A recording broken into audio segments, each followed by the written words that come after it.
विधिमंडळ परिसरामध्ये मुख्यमंत्री देवेंद्र फडणवीस हे पोहोचलेले आहेत। चंद्रकांत पाटील त्यांच्या सोबत आहेत। आपण ही दृश्य पाहतोय। आता थोड्याच वेळात अधिवेशनाला सुरुवात होणार आहे। विधानसभा निवडणुकीमध्ये महायुतीला मोठं यश मिळालं आणि या यशानंतर आज पहिलंच अधिवेशन अर्थसंकल्पीय अधिवेशन होत आहे आणि या अर्थसंकल्पीय अधिवेशनाला थोड्याच वेळात सुरुवात होणार आहे। मुख्यमंत्री देवेंद्र फडणवीस हे विधिमंडळ परिसरामध्ये पोहोचलेले आहेत। थोड्याच वेळात अधिवेशनाला सुरुवात होईल। राज्यपालांच्या अभिभाषणाने अधिवेशनाला सुरुवात होणार आहे।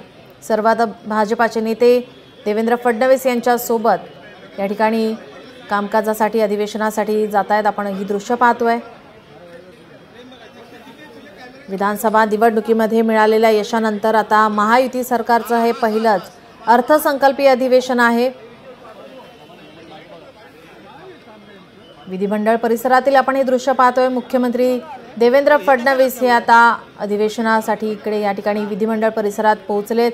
थोड्याच वेळात अधिवेशनाला सुरुवात होणार आहे। सुरुवातीला राज्यपालांचं अभिभाषण होणार आणि त्यानंतर कामकाजाला सुरुवात होणार। विरोधक मात्र अनेक मुद्द्यांवरून आक्रमक पाहायला मिळतात। आता सरकारला कोणकोणत्या मुद्द्यांवरून कोंडीत पकडणार याकडे सुद्धा सर्वांचं लक्ष लागलंय। विरोधकांच्या